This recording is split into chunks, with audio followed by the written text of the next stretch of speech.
Bismillahirrahmanirrahim. जी बेटा, the topic we are going to discuss is finite automation.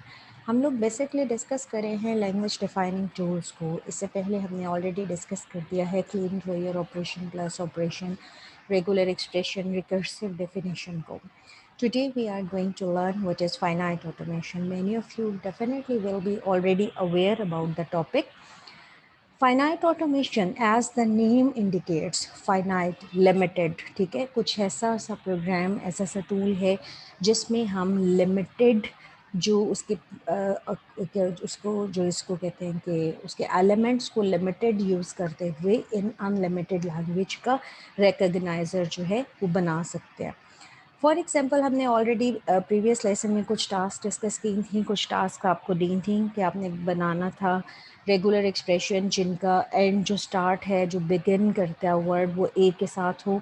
उसका expression का solution A कॉन्केटिनेटेड by A plus B whole closure.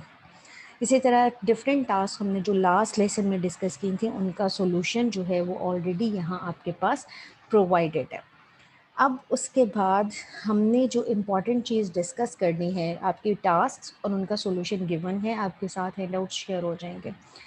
Important चीज़ जो हमने discuss की थी वो ये की थी कि रेगुलर एक्सप्रेशन एक इंडिविजुअल अल्फ़ाबेट भी हो सकता है।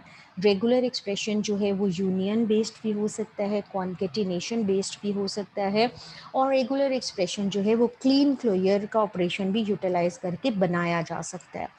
Important thing that we have to discuss is here we are having two regular expressions. R1 is equals to A star plus B star and R2 is equals to A plus B whole closure. आप मुझे ये बताएं क्या दोनों की जो language generate की जाएगी वो इक्वल होगी? Give me the answer. दोनों से जनरेट की जाने वाली क्या लैंग्वेज जो है वो एक जैसी होगी? We are having two expressions on the screen. Quickly, quickly.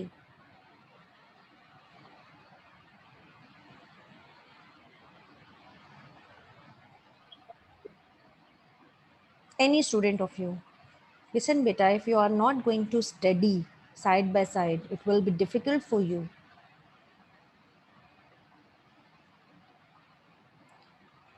Well, the languages generated by two expressions are, अब आपके पास जो रेगुलर एक्सप्रेशन वन है, अगर आप नोटिस करें उसमें ए क्लीन क्लोयर की लैंग्वेज और बी क्लीन क्लोयर की लैंग्वेज दोनों में यूनियन है.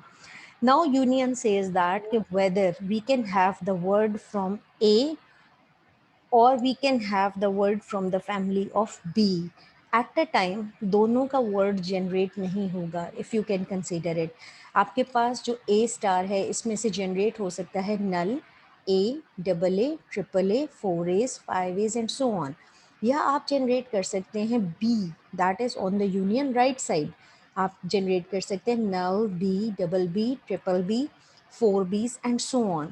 सिमिलरली आपके पास जो एक्सप्रेशन टू है, अगर आप कंसीडर करें उसमें होल क्लोयर है. होल क्लोयर से मुराद ये है कि ये जो आपका स्टार है, पहली दफ़ा जब ये ज़ीरो होगा तो इससे नल जनरेट होगा. फिर उसके बाद जब इसकी पावर वन आएगी तो इसका मतलब है A plus B one time है, और उस ए प्लस बी वन टाइम होने से दो वर्ड जनरेट हो सकते हैं एट अ टाइम, ए या बी. अब जब इसकी हम क्लीन क्लोयर में लेंथ टू लेंगे तो इसका मतलब है A plus B whole expression is concatenated by A plus B. उससे लेंथ टू के word double A B A और बी जनरेट होंगे, जबकि एक्सप्रेशन वन में आपके पास ए बी या बी ए टाइप के वर्ड्स जनरेट नहीं हो सकते. So we shall say that R1 is not equal to R2 because both expressions are generating different languages. So you must be well aware about the basic concept कि अगर दो expression same language को generate कर रहे हैं then we shall call them expression 1 is equals to expression 2. If they are not generating the same language, we shall say R1 is not equal to R2. Similarly हमारे पास equivalent regular expression जो हमने अभी बात की कि regular expression equivalent यानी बराबर कब होते हैं, अगर वो सेम लैंग्वेज को जनरेट करें. अब यहाँ एक्सप्रेशन वन जो है A plus B whole closure is concatenated by double A plus double B. Expression two है A plus B whole closure concatenated by A यानी double A plus B whole whole Kleene closure concatenated by B. अब इन दो expressions को हम equal इसलिए कह सकते हैं कि दोनों सेम लैंग्वेज को जनरेट करें, और वो लैंग्वेज कौन सी है? वो लैंग्वेज में ऐसे वर्ड्स की लैंग्वेज है जिसमें हर वर्ड के एंड पे या डबल ए आएगा या डबल बी आएगा। अब these expressions are considered as equivalent regular expression. क्यों? क्योंकि वो एक जैसी लैंग्वेज को जनरेट कर रहे हैं लेकिन एक्सप्रेशंस डिफरेंट है। अब हमने दूसरी चीज़ इंपॉर्टेंट देखी थी कि हमारे पास रेगुलर एक्सप्रेशंस में कॉन्केटिनेशन आ सकती है, यूनियन आ सकती है, क्लीन क्लोजर आ सकती है, ठीक है। अगर अब आप ये देखिए, अगर R1 ए प्लस डबल बी और R2 ए प्लस बी है, तो अगर दोनों का यूनियन लेंगे तो this is the plus sign, that is indicating the union relation. This is the concatenation. Concatenation में क्या होता है कि पहले R1 का वर्ड आएगा जो कि कॉन्केट हो जाएगा R2 के साथ, जैसे यहाँ पे वर्ड है डबल ए कॉन्केट हो गया ए के साथ और उस लैंग्वेज का वर्ड ए यानी ट्रिपल ए जनरेट हो गया। इसी तरह हमारे पास डिफरेंट वर्ड्स आ जाएंगे। और क्लीन क्लोजर का ऑपरेशन ये है कि R1 का क्लीन क्लोजर का मतलब R1 लिखा और उसका होल का क्लोजर ले लिया, या आप अगर R2 लिखेंगे तो उसका क्लोजर कैसे होगा? Tell me the answer. Raheel, Waseem, Salim, Hira, Ayesha. I have 23 students with me. So if we are taking R2 closure तो उसका हम एक्सप्रेशन कैसे लिखेंगे?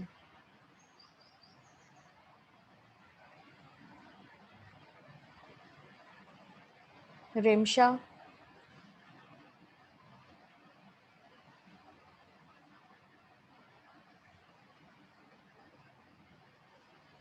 अहमद, नहीं पता लगता जी आवाज़ नहीं आ रही मुझे, सॉरी।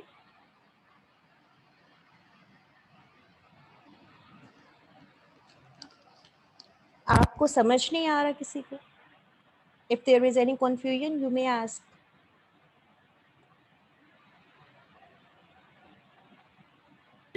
नो मैम, आ रही है समझ। तो फिर बेटा जवाब भी तो आना चाहिए।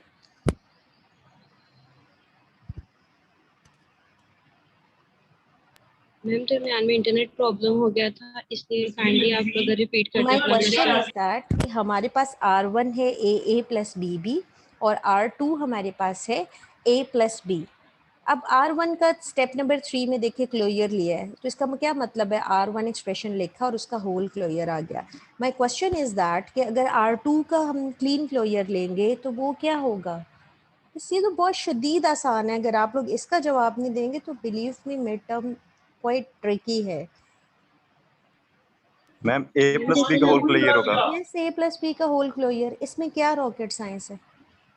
Correct answer, very simple answer was. Anyways, regular languages हमने लास्ट टाइम पे डिस्कस किया था। Language generated by the regular expression is known as regular language. अब इम्पॉर्टेंट थिंग ये है कि अगर हमारे पास एक लैंग्वेज 1 है और एक लैंग्वेज 2 है जो कि R1 एक्सप्रेशन 1 या R2 एक्सप्रेशन 2 से जनरेट की जा रही है, तो आपके पास R1 प्लस R2 यानी उनके यूनियन की लैंग्वेज, उनके कॉन्केटिनेशन की लैंग्वेज और उनके क्लीन क्लोजर की लैंग्वेज भी डेफिनेटली रेगुलर लैंग्वेज होगी, क्योंकि ये सब के सब पार्ट ऑफ रेगुलर एक्सप्रेशन है। So note, a point to be noted is that the language generated by regular expression is known as regular language. यहाँ तक किसी को कोई confusion है? You may please ask.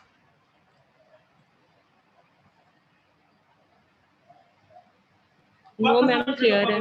Okay. Here are some examples कि आप regular expression की जो यूनियन है वो कैसे ले सकते हैं। अगर अभी हमने डिस्कस किया था जैसे प्रीवियस स्लाइड में, यूनियन प्लस ऑपरेशन के साथ कॉन्केटिनेशन, बस दो एक्सप्रेशन को जोड़ देना है, और क्लीन क्लोजर उनका स्टारिक के साथ डिनोशन है, हम उसे डिनोट कर देते हैं स्टारिक के साथ।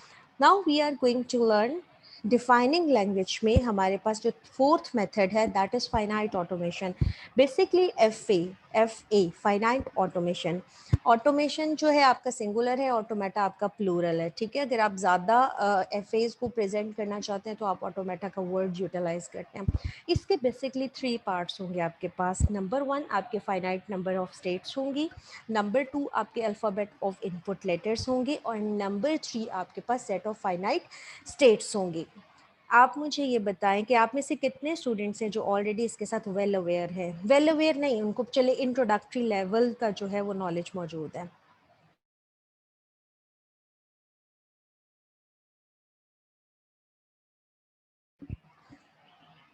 एमसीएस में पढ़ी थी मैंने।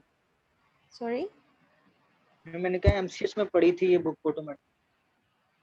तो फिर भूल गए थी मैम, द हम काफी बेसिक भूल नॉलेज। गए। रिवीजन करने वाली है, बाकी अवेयरनेस तो है काफी टॉपिक्स। चले, अल्लाह खैर करे। जो आंसर का जो फीडबैक आपकी तरफ से आ रहा है that is seriously very, I should not use the word bad, but it is not, it is discouraging. I must say discouraging है, because in MS your paper will be a tricky one. Anyways, FA क्या होता है basically? FA is another language defining tool, जिसमें हम लोग क्या करते हैं, हमारे पास बेसिकली 3 एलिमेंट्स होंगे, 3 पार्ट्स होंगे, state, alphabet letters and transitions. So हमारे पास स्टेट्स जो है फाइनाइट स्टेट्स होंगी क्योंकि लिमिटेड होंगी, और उनको हम प्रेजेंट किसी भी नाम से कर सकते हैं, 1 2 3 4 XYZ ABCD as you like, fine. हमारे पास बेसिक यूनिट्स का एक सेट होगा जिसको हम सिग्मा से डिनोट करेंगे। उसमें कोई भी लेटर्स हो सकते हैं, 0 1 हो सकता है, AB हो सकता है, it depends which type of language you want to generate. Number 3 जो हमारे पास होगा दैट इज़ ट्रांजिशन। ट्रांजिशंस में हमारे पास क्या होंगे, जिनको आप एजेस भी कहते होंगे। ट्रांजिशन आपकी एक स्टेट से दूसरी स्टेट के दरमियान जो कॉनकैटिनेशन है उसको जनरेट करेगा। लाइक आप एक इसको एरो साइन से प्रेजेंट करेंगे, ठीक है। अब फॉर एग्जांपल आपने एक्स से वाई को जो है अपना जो आपकी जो ट्रेवर्सिंग है, जो आपकी मूवमेंट है, आपने रीड करते हुए एक्स को एक्स स्टेट से वाई स्टेट पे ए रीडिंग के बाद वहाँ पे एंटर होना है, तो आपका ट्रांजिशन आपको हेल्प आउट करेगा, ठीक। ट्रांजिशंस जो हैं वो 3 तरह की होती हैं आपके पास। इसको एज भी कहते हैं, इनपुट एज होगा, आउट आपका इनकमिंग एज होगा, आउटगोइंग एज होगा, और लूप एज होगा। इनकमिंग कहते हैं जो स्टेट में एंटर हो रहा होता है, आउटगोइंग जो स्टेट को लीव कर रहा होता है, और लूप एज वो होगा जो जिसका सोर्स और डेस्टिनेशन यानी एक्स स्टेट से वो एक्स स्टेट पे ही जा रहा होगा, उसे लूप एज कहेंगे। सो हमारे पास 3 एलिमेंट्स हैं, alphabet, number 2 states, number 3 transitions. Here is a transition table. हमारे पास किसी भी लैंग्वेज को जनरेट करने के लिए 4th मेथड है FA। FA को की रिप्रेजेंटेशन ट्रांजिशन टेबल की मदद से भी हो सकती है, और आपके पास this is the picture, this is known as transition graph, ठीक है। आप जब ग्राफिकली प्रेजेंट करेंगे so this is known as transition diagram, और जब आपके पास आप टेबल की फॉर्मेट में प्रेजेंट करेंगे this is known as transition table. अब आपके पास अगर देखा जाए फॉर एग्जांपल 3 स्टेट्स हैं, तो आप इन्हें ओल्ड स्टेट से मुराद ये है कि जो आपकी सोर्स स्टेट्स होंगी जहाँ से आपने ट्रेवलिंग स्टार्ट करनी है, वो 3 हैं, X Y and Z. Transition table में आप अपने लेफ्ट मोस्ट कॉर्नर जो कॉलम है उसमें राइट डाउन करेंगे old states as it is shown here. अब आपका जो माइनस है, it is showing that initial state, plus is showing that the final state. अब न्यू स्टेट्स ये हैं जो आपकी हैं, आपकी डेस्टिनेशन स्टेट्स होंगी कि आप एक्स स्टेट पे रहते हुए जब ए लेटर को रीड करेंगे। अब हमने अभी सपोज ये कहा कि अगर आपके पास सिग्मा में कितने लेटर्स हैं, 2, A and B, then what you are doing if you are reading an A here, तो फिर आप क्या करेंगे, और आपकी सोर्स स्टेट है X और वो इनिशियल स्टेट भी है। हमेशा से आपकी जितनी भी वर्ड जनरेशन है वो इनिशियल स्टेट से स्टार्ट होगी। अब X पे रहते हुए आपने अगर लेटर A रीड किया है तो आपकी जो डेस्टिनेशन स्टेट होगी that will be your C state, ठीक है, that will be your Z state. अब अगर आपने एक्स स्टेट पे रहते हुए लेटर बी रीड किया है तो आपकी जो सोर्स स्टेट होगी वो वाई होगी। सिमिलरली अगर आप वाई स्टेट हैं, वाई स्टेट पे लेटर को ए रीड को करते हैं तो आपकी डेस्टिनेशन स्टेट कौन सी होगी, वाई। अब अभी हमने बात की थी कि एजेस जो हैं उसमें एक एज की टाइप जो है that will be loop edge. Loop edge वो होगी जिसकी सोर्स स्टेट और डेस्टिनेशन स्टेट जो है वो सेम होगी। Like in y state, we are having a loop edge of a. That means source state is y and destination state is also y. In the case of b, again, source state is y and destination state is y. So they say there will be two edges, loop edges, one for a and one for b. Third state is your z state, and plus is indicating here is that this is your final state. From z source state, if you are reading letter A, your destination will be Z, and same from Z, if you are reading B, your destination will be Z. So we are having 4 loop edges, 2 for state A and 2 for state B. Is there any confusion in learning that? किसी को transition table की making में कोई difficulty हुई हो? हमने transition state में हर state पे उतने एजेस का जो आउटगोइंग है सोर्स और डेस्टिनेशन डिफाइन करना होता है जितने हमारे पास अल्फ़ाबेट लेटर्स होते हैं. यहाँ तक अगर किसी को कुछ समझ नहीं आया, you may please ask quickly. Everything is fine? Clear है मैम. मैम ये वही चीज है ना, हम एनएफए डीएफए बनाने की तरफ जा रहे हैं अब. एनएफए होता है नॉन डिटर्मिनिस्टिक फाइनाइट ऑटोमेशन और डीएफए होता है डिटर्मिनिस्टिक. बेसिकली हमने अभी एफए को लर्न कर रहे हैं कि एफए को हम सही हो गया. टेबल की मदद से भी बना सकते हैं और ट्रांजिशन ग्राफ की मदद से भी बना सकते हैं. अब ट्रांजिशन ग्राफ में अगर हम बनाते हैं तो हम अपनी स्टेट को रिप्रेजेंट करते हैं with the help of circle. हम अपने एज को रिप्रेजेंट करते हैं with the help of arrow. ठीक है. और उसके बाद अल्फ़ाबेट लेटर्स जो हैं उनको हम लेबल कर देते हैं अपने एजेस के ऊपर, इन ट्रांजिशंस के ऊपर. फाइन. जब हमने ट्रांजिशन डायग्राम बनानी होती है, हमेशा आपकी जो वर्किंग है इनिशियल स्टेट से स्टार्ट होती है. जब आप इनिशियल स्टेट से स्टार्ट करते हैं तो आपके पास, अब हमारे पास DFA और NFA, as Raheel said, NFA and DFA. DFA stands for deterministic finite automation and NFA stands for non deterministic finite automation. अब DFA में ये कहता है कि आपका हर स्टेट के उतने आउटगोइंग एजेस होंगे जितने अल्फ़ाबेट के लेटर्स हैं, ताकि मशीन को कोई कन्फ्यूजन ना हो. आपके एक इनपुट लेटर के अगेंस्ट एग्जैक्टली एक ही आउटगोइंग एज होगा, एक से ज़्यादा आउटगोइंग एजेस नहीं हो सकता. एक स्टेट के एक से ज़्यादा इनकमिंग एजेस हो सकते हैं, लेकिन एक स्टेट के आउटगोइंग एजेस उतने ही होंगे जितने उसके अल्फ़ाबेट के लेटर्स होते हैं. This is what we talk about deterministic, यानी नो कन्फ्यूजन, डिफाइंड पाथ है. एग्जैक्टली हर लेटर के लिए एक डेडिकेटेड पाथ है. नॉन डिटर्मिनिस्टिक में ये होता है कि आप एक लेटर के अगेंस्ट दो ऑप्शंस दे सकते हैं. फॉर एग्जांपल ए के अगेंस्ट आप एक्स से वाई पे भी जा सकते हैं, ए के अगेंस्ट आप एक्स से जी पे भी जा सकते हैं. सो नॉन डिटर्मिनिस्टिक, इसमें ये वो प्रोग्राम्स होते हैं जिसमें हम इंटेलिजेंट बिहेवियर को फोकस करते हैं, जहाँ पे मशीन में मेमोरी का एलिमेंट इन्वॉल्व किया जाता है. मशीन को इंटेलिजेंट बनाया जाता है कि वो अपने प्रीवियस एक्सपीरियंस से भी मदद हेल्प आउट करके जो उसको सूटेबल पाथ होगा वो उसी की तरफ जाए. So right now we are concerned, by default we are working with the DFA, deterministic, जिसमें हर जो लेटर है उसके अगेंस्ट जो है वो एक ही डेडिकेटेड पाथ होगा. प्लस साइन अगेन इंडिकेट कर रहे आपका फाइनल स्टेट को. सो यहाँ तक किसी को कन्फ्यूजन? अगर आपका वर्ड इनिशियल स्टेट से ट्रेवलिंग स्टार्ट करता है और फाइनल स्टेट पे एंड होता है तो वो एक्सेप्टेड वर्ड होगा. अगर इनिशियल स्टेट से स्टार्ट करता है वर्ड मेकिंग और वो नॉन फाइनल वो है जिसमें प्लस नहीं है, ठीक है, जो फाइनल नहीं है. अगर नॉन फाइनल स्टेट पे एंड होता है वर्ड का तो वो रिजेक्टेड वर्ड कंसीडर किया जाएगा. सो this is the basic actually. Fine. So the previous transition diagram is basically what it is, an FA जो कि अल्फ़ाबेट के 2 लेटर्स A और B इनसे बनने वाली लैंग्वेज को एक्सेप्ट कर रहा है. और ये जो FA है, can you tell me what is the language accepted by this FA? Who will tell me कि किस लैंग्वेज का एक्सप्रेशन FA बना हुआ है?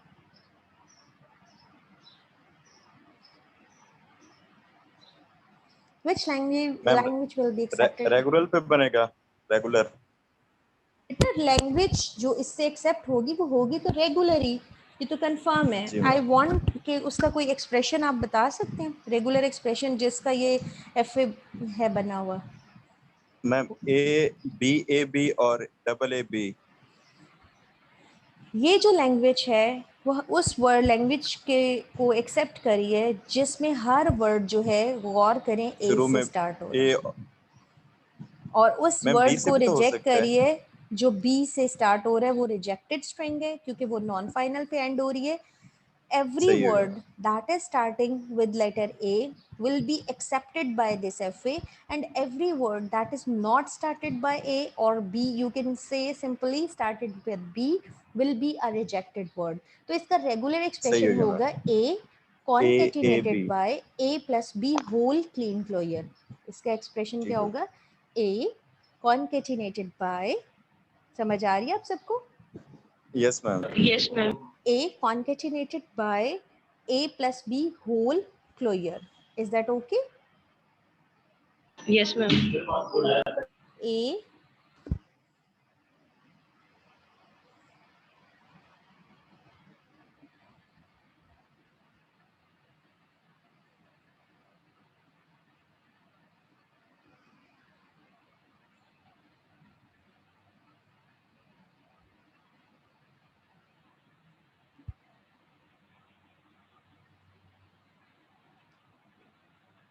this is the regular expression that will be generated by this FA. Is that okay to everyone? Sorry, actually my Yes. caps lock was on, so it is capital A's and capital. Don't confuse with that. Actually, this is the small a. Is that okay? Yes कोई ma'am. Question है तो please आप पूछ सकते हैं.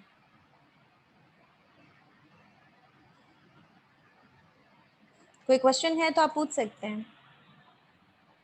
No ma'am. अच्छा ma'am, asterisk हम वहाँ पे डालेंगे जहाँ पे हमारे पास लूप होगी. जहाँ पे हमारे पास लूप होगी, क्या मतलब? नहीं, अगर आपकी मैम ये डिमांड जो है, हाँ जी, यहाँ पे अगर आप ये देखना चाहते हैं ना, ये इसका क्या मतलब है, many strings from A and B. इसका जब मैनी का यस मतलब आ मैम. जाता है तो वो लूप आ जाता है. सही हो गया मैम. जो यहाँ पे भी वही लिखा हुआ है कि इससे वो लैंग्वेज एक्सेप्ट की जाएगी जो ए कॉन्केटिनेटेड by A plus B whole clear है. ठीक है जी. That was basically FA. This is the fourth method of language defining string. ये इस लेसन का पूरी समरी है जो हमने एक्चुअली में डिस्कस किया है. We are going to start the similarly, इसी से रिलेटेड हमने जो स्टार्ट करने जा रहे हैं, that is फाइनाइट ऑटोमेशन ही, जिसमें हमने आगे फर्दर इसके डिफरेंट एक्सरसाइजेस और डिफरेंट जो है हमने एग्जांपल्स उसको डिस्कस करना है. तो आपके पास यहाँ पे अगर आप देखें, नोट करें एक चीज़ को कि हमारे पास एक सर्कल है जो कि एक स्टेट को रिप्रेजेंट कर रहा है, लेकिन उसके साथ एक एरो जुड़ा हुआ है. This is an other way to present the initial state. This is another way to present the initial state. As you can understand, the final state is double encircled. हमारे पास एक तरीका होता है कि हम माइनस से प्रेजेंट कर लें इनिशियल स्टेट को. हमारे पास एक और मेथड है जिसमें हम क्या करते हैं, प्लस से प्रेजेंट कर देते हैं अपनी स्टेट को. Is that okay? आप सबको समझ आ रहा है? मैम, ये जो चीज अभी आपने बोला है इसको काइंडली सॉरी कर दें. बेटा, मुझे आपकी आवाज़ नहीं आ रही, आप थोड़ा ऊंचा बोलें. एक दफा ये जो प्लस वाली चीज आपने किया है ना इसको, चाहे मैं अपना मैंने कहा वॉल्यूम. कि ये जो भी आपने प्लस वाली चीज बोली है, एक दफा इसको अगर आप रिपीट कर दें काइंडली. प्लस वाली चीज़ से मुराद आपकी क्या है? मैम रिपीट करने का बोल रही हैं. ये जो लास्ट में आपने बताया कि स्टार्टिंग नोड और एंडिंग नोड, इससे डिनोट करेंगे हम. let me have a presentation mode first. Okay.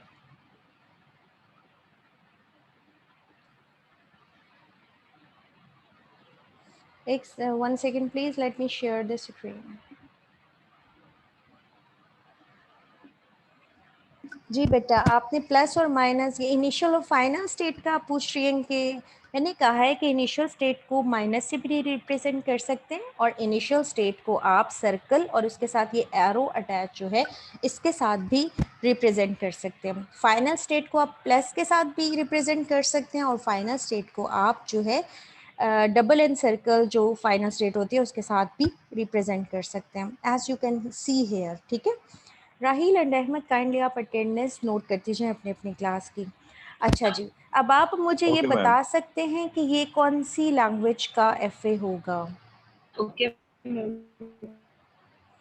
ये कौन सी लैंग्वेज का FA होगा? A+B into A+B closure. बिल्कुल ठीक, A+B कॉन्केटिनेटेड bye A+B whole closure, बिल्कुल ठीक जवाब है, शाबाश। इसका मतलब आपको थोड़ी थोड़ी बेसिक अंडरस्टैंडिंग्स आना शुरू हो गई हैं, थोड़ी सी ये इसको कहना चाहिए कि याद आना शुरू हो गया है, थोड़ा सा रिकॉल करना शुरू हो गया। सिमिलरली अब हमारे पास वही बात कि हमारे पास सिग्मा होगा जिसमें 2 लेटर्स होंगे A एंड B, और हमारे पास स्टेट्स होंगी, ठीक है, और हमारे पास ट्रांजिशंस होंगी। अब आपके पास सिमिलरली, अच्छा ये बात बताएं, अब हमने यहाँ पे प्लस और माइनस एक साथ लिखा है, इसका क्या मतलब है? अगर आप गौर करें यहाँ पे, तो यहाँ इनिशियल स्टेट से अगर आप A लेटर को रीड करें और B लेटर को रीड करें, ठीक है, तो इसका क्या मतलब है? नल एक्सेप्टेंस नहीं हो रही, ऐसा है या नहीं? जीरो लेंथ यस का मैम, स्ट्रिंग होगा एक्सेप्ट। ए होगा या बी होगा तो इसको रीड करेगा, अदरवाइज नहीं करेगा। हाँ जी। आप ये जो ट्रांजिशन टेबल आपके सामने अगर आपकी स्क्रीन पे सही से क्लियरली प्रेजेंट हो रहा है, तो इसमें क्या है? इसमें ये हो रहा है कि आप देखें गौर से कि x जो है उसके साथ प्लस और माइनस, इसका मतलब ये है कि x स्टेट इनिशियल भी है और x स्टेट फाइनल भी है। अब ये आपकी वो तमाम लैंग्वेजेस जिसमें नल जनरेट होना चाहिए, ये उसको सपोर्ट करेगा। नल बेसिकली क्या है? नथिंगनेस का एक रिप्रेजेंटेशन। उसमें आप क्या करते हैं कि आपके पास कोई स्ट्रिंग नहीं भी है तो उसको एक्सेप्ट होना चाहिए, कोई स्ट्रिंग नहीं भी एग्जिस्ट करी तो वो क्या है आपके पास, उसके लिए कोई फैसिलिटेशन होनी चाहिए। तो हम उसका सोल्यूशन ये निकालते हैं कि हम plus initial state as well as final state किसी एक स्टेट को डेजिग्नेट कर देते हैं। अब आपने देखा कि x से A रीड किया जाएगा और वो y पे जाएगा, x से B रीड किया जाएगा तो भी वो y पे जाएगा। अब y पे A रीड किया जाएगा तो वो वापस x पे आएगा, और y पे B रीड किया जाएगा तो वो x पे आएगा। अब आप मुझे ये बताएं कि इसमें से फाइनल स्टेट कौन सी होगी?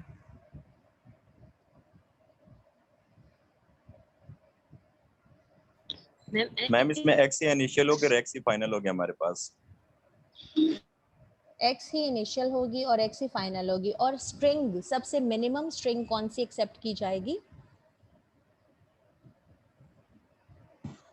X ही। नहीं, स्ट्रिंग स्ट्रिंग वर्ड कौन सा एक्सेप्ट होगा इसमें? Minimum word. Y ma'am.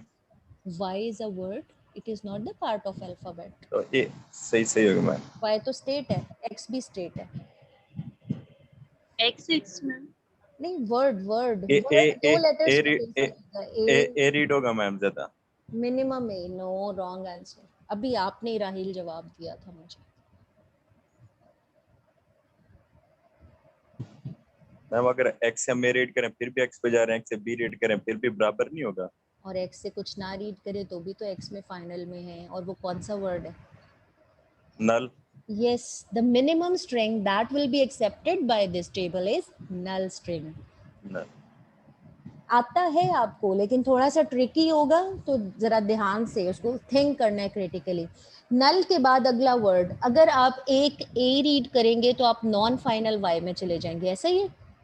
अगर आप एक यस बी मैम। रीड करेंगे तो नॉन फाइनल वाई में चले जाएंगे। तो आपको वापस फाइनल में आने के लिए क्या रीड करना पड़ेगा? वाई से ए रीड डी या बी। ए या बी, कोई भी लेटर, दोनों की सूरत में आप एक्स पे जा रहे हैं ना।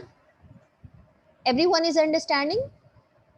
This is how the strings are generated. अगर फाइनल पे स्ट्रिंग का एंड होगा तो वो एक्सेप्टेड स्ट्रिंग होगी, अगर नॉन फाइनल पे एंड होगा तो वो रिजेक्टेड स्ट्रिंग है। अगर आपको बेटा कंफ्यूजन हो रही है तो प्लीज आप क्वेश्चन साइड बाय साइड करें, इस तरह से आपकी कंफ्यूजन अगले हायर कॉन्सेप्ट्स में ज्यादा हो जाएगी। सो दिस इज हाउ, ये आपका x प्लस माइनस है। अगर आप a या b इंडिविजुअल लेटर रीड करेंगे तो वो एक्सेप्ट नहीं होगा, यानी only a is not acceptable, only b is not acceptable. इसका मतलब है a एक्सेप्टेड है, a b एक्सेप्टेड है, b a एक्सेप्टेड है, और b एक्सेप्टेड है। तो क्या मतलब है इस बात का कि जीरो लेंथ एक्सेप्ट हो रही है, 2 हो रही है, लेंथ 3 का वर्ड नहीं हो रहा, लेकिन लेंथ 4 का हो रहा है। गौर से देखें, लेंथ 5 एक्सेप्टेबल नहीं है, वो वाई पे एंड हो जाएगी। लेंथ 6 एक्सेप्टेबल है, 7 एक्सेप्टेबल नहीं है, 8 एक्सेप्टेबल है। Is that clear class? Are you learning? Yes, ma'am. Yes. So what is important in it कि इसमें अगर पूरे वर्ड की लेंथ इवन है तो एक्सेप्ट हो जाएगी, अगर पूरे वर्ड की लेंथ ऑड है तो वो एक्सेप्ट नहीं होगी। सो this is the basic expression कि आपने क्या करना है, इसको इवन लेंथ लैंग्वेज कहा जाता है, जो कि अल्फ़ाबेट ए बी पे बेस कर रही है, and it can be denoted by this expression A plus B concatenated by A plus B whole closure. So अब आपने क्या करना है, आपने एक एफ ए बनाना है। हमने अभी इवन लेंथ के लिए बनाया, आप क्या करें, आप ऑड लेंथ के लिए बना दें जो कि अल्फ़ाबेट ए बी पे बेस करता है। कोई जल्दी से मुझे इसका एक्सप्रेशन बताए। मैम जैसे ये मैं मैम ऊपर जैसे ए प्लस बी और कंकैटिनेटेड विद ए, और फिर उसके बाद अगर मतलब लाइक इसको हम इस तरह भी कंकैटिनेट कर सकते हैं, ए प्लस बी और कंकैटिनेटेड विद ए प्लस बी और ए प्लस बी का फ्लोयर।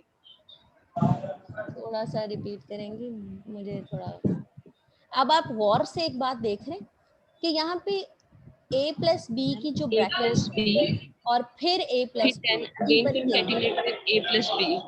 हाँ जी, आप चाह रही हैं 3 टाइम्स हम कर दें, ये कहना चाह रही हैं यस मैम। इस सेट को 3 टाइम्स कर दें और फिर उस पूरे सेट का हम जो है वो क्लीन क्लोजर ले लें। You want to actually say that? Ma'am yes ma'am. Ma'am लेकिन ये अगर प्रॉब्लम हम होगा उसके लेंथ मिडल 1 वाला जो है ए प्लस बी उसको क्लोजर्स नहीं लें, एंड वाली का लें।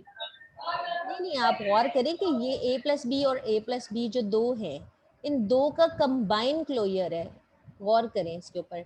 तो अगर आप कह रही है इनकी दो की बजाय हम इस 3 सेट्स का ले लें, तो उसमें लेंथ 1 इग्नोर होने का डर है, लेंथ 5। समझ आ रही है आपको? मैम मैम एक बार ए प्लस बी ले लेंगे, दूसरी बार अगर ए प्लस हम बी का इसको क्लोजर ले अगर लेंगे। कंकैटिनेट विद बारी बारी ए प्लीज, मुझे सिंबल ये करते हैं। बेटा बोल रहा था उसका। वेट बेटा, आमना मुझे इस पहले जो बात करे थे उनका, बेटे आप बताएं। अगर हम मैम एक बार सिंपल ले लेंगे ना ए प्लस बी, और दूसरी बार ए प्लस बी का क्लोजर ले लेंगे, ये अच्छा बन जी, जाएगा। a प्लस बी और कॉन्केटिनेंट, उसमें बेटा इवन लेंथ नहीं आ जाएगी, लेंथ 2 भी आ जाएगी। गौर से देखें, वो इग्नोर। आ रही हाँ है? मैम। मैम अगर हम ये जो सेट है जो ऑलरेडी इवन जनरेट कर रहा है, इसके बाहर अगर a प्लस बी लगाएं तो उससे लेंथ 1 कवर हो जाएगी। फिर ये 1 टाइम होगा तो ये यहाँ से लेंथ 2 का वर्ड और बाहर वाला 1 आ जाएगा, लेंथ 3 हो जाएगी। जब ये 2 टाइम्स होगा, यहाँ से लेंथ 4 के साथ बाहर वाला अटैच होगा, तो फिर लेंथ 5 आ जाएगी। थोड़ा सा देखें इस तरह से, अगर हम चाहें तो ठहरें, इसका एक्सप्रेशन मेरे पास हम देखते हैं। मैम इसमें हम अगर अपना स्टार्टिंग और एंडिंग नोड चेंज करते हैं, जैसे हमारे पास स्टार्टिंग नोड उसी पे एंड हो रहा है। नहीं, आप ये देखें, इस एक्सप्रेशन पूरे से पहले अगर हम सिंपल a प्लस बी लगा दें तो क्या हमारे पास सोल्यूशन नहीं निकल आता? हमने इतना मुश्किल में क्यों पढ़ना है? इस मैम पूरे से यहाँ क्या पे हो रहा है, इस निकल पूरे से आएगा। यहाँ इस पे एक पूरे से क्वेश्चन है। जीरो लेंथ, सबसे पहले जीरो लेंथ का वर्ड आ रहा है। Excuse me Amna, please give me few seconds. ये पूरे एक्सप्रेशन में पहले लेंथ 1 का जीरो का वर्ड आ रहा है, और चूंकि जो इवन लेंथ है उसमें जीरो तो ठीक है, एक्सेप्टेबल था। अब ऑड में मिनिमम लेंथ 1 है। अगर हम इस पूरे के बाहर यहाँ पे सिंपल ऐड कर दें a प्लस बी, ठीक है, अब वो a प्लस बी लेंथ 1 का a भी सपोर्ट कर देगा, लेंथ 1 का b भी सपोर्ट कर देगा। उसके बाद जब इस क्लोजर से लेंथ 1 आएगा, उसका क्या मतलब है? एक्चुअली a b और a b, उसके साथ कॉन्केटिनेटर जो हो जाएगा, जो बाहर वाला सेट है a प्लस बी, उससे a या b, तो लेंथ 3 का वर्ड बनेगा। फिर यहाँ से लेंथ 4 का वर्ड कॉन्केट हो जाएगा AP के साथ, तो आपका a प्लस बी में जो वर्ड बन जाएगा वो लेंथ 5 का हो जाएगा। Anyways that was the task to do, but मैंने आपको गाइड इसलिए किया है कि आपने इसका क्या कराना है, आपने इसका FA बनाने की कोशिश करनी है। अब यहाँ पे अगर गौर से देखें, सिंपल A या सिंपल B एक्सेप्ट हो रहा है। अब उसके बाद दोबारा अगर A आता है तो वो लेंथ 2 हो जाएगी, तो वो नॉन फाइनल इनिशियल पे चला गया। इनिशियल स्टेट है ना, नॉन फाइनल है, फाइनल नहीं है। फिर लेंथ 3 होगी तो एक्सेप्ट होगा, 4 होगी तो नहीं होगा, 5 होगा तो एक्सेप्ट होगा, and so on. So that was the solution. हमने बेसिकली वर्कआउट किया है रेगुलर एक्सप्रेशन, क्योंकि अगर आपको बेटा रेगुलर एक्सप्रेशन पे कमांड आ जाता है तो FAs transition graphs are not a big deal. So here is another example। आपके पास इस लेसन में बहुत सारे डिफरेंट एग्जाम्पल्स है। अब ये वो रेगुलर एक्सप्रेशन है जो इनिशियल लेटर जिसका क्या है B, और उसके साथ कॉन्केट हो रहा है a plus B whole closure. Accepted words B से स्टार्ट होंगे और रिजेक्टेड वर्ड B के अलावा वह सारे होंगे, जो कि हमारे पास A से डेफिनेटली स्टार्ट होने जा रहे हैं। अब इनिशियल स्टेट के दो आउटगोइंग एजेस हैं, A से स्टार्ट होने वाले नॉन फाइनल पे जाएंगे तो वो रिजेक्ट हो जाएंगे। इनिशियल स्टेट का जो बी लेटर है वो फाइनल पे जा रहा है और बी से स्टार्ट होने के बाद बाद में कुछ भी आ जाता है तो हमारे पास क्या है, वर्ड क्या हो जाएगा, एक्सेप्ट। इस लैंग्वेज में वो सब वर्ड्स आएंगे जो हमारे पास एग्जैक्टली 1B के साथ स्टार्ट हो रहे हैं। अब हमारे पास एक और एग्जाम्पल है जिसमें तमाम वर्ड्स की लैंग्वेज जो है हमेशा वो एक्सेप्ट की जाएगी जिनका लास्ट लेटर ए होगा। सो इनका जो एफ ए है वो इस तरह से है कि आपके पास स्टार्ट में अगर आपके पास सिर्फ 1 लेटर ए है वो भी एक्सेप्ट हो रहा है क्योंकि उसको लास्ट लेटर कंसीडर करते हुए ए आएगा। ए हमारे पास फाइनली कोई भी वर्ड ए या बी का अगर वो ए पे एंड हो रहा है तो वो एक्सेप्ट हो जाएगा। अगर फॉर एग्जांपल ए रीड करते हुए आप फाइनल पे आ गए लेकिन वहाँ पे एक दफ़ा फिर बी आ गया तो आप नॉन फाइनल पे डाइवर्ट कर देंगे। बी से सारे स्टार्ट होने वाले इनिशियल पे रहेंगे जब तक कि वो एटलीस्ट एक ए रीड ना कर ले ताकि वो फाइनल स्टेट में जा सके। So this is how we generate languages with the help of finite automation. इस तरह से हम जनरेट करते हैं फाइनाइट ऑटोमेशन के ज़रिए डिफरेंट रेगुलर लैंग्वेजेस। ये हमारे पास एक और एग्जांपल है, हमारे पास एक लैंग्वेज के लिए डिफरेंट हमारे पास एक्सप्रेशंस, डिफरेंट एफेज हो सकते हैं। अब आप ये देखें कि बी से स्टार्ट हो रहा है वो तब तक नॉन फाइनल में रहेगा ये जब तक लास्ट लेटर ए ना रीड कर ले। अगर ए से स्टार्ट हो रहा है और बहुत सारे ए रीड कर रहे हैं वो फाइनल में रहेगा, लेकिन दरमियान में बी आ जाता है तो उसको फाइनल में जाने के लिए अगेन ए की ज़रूरत है। लाइक सेम लैंग्वेज इस एक्सप्रेशन इस एफ से भी जनरेट की जा सकती है, सेम लैंग्वेज इस एक्सप्रेशन से भी जनरेट की जा सकती है। So what is important, the important thing is that you should know the concept. आपकी प्रॉपर जो अंडरस्टैंडिंग होनी चाहिए वो इस चीज़ की तरफ होनी चाहिए कि आपके पास कमांड हो, आपको टूल आना चाहिए। ठीक है, अभी कुछ देर में हम दोबारा ज्वाइन करेंगे अगले लेसन के साथ, अगली एग्जाम्पल्स के साथ। टिल देन अल्लाह हाफिज़।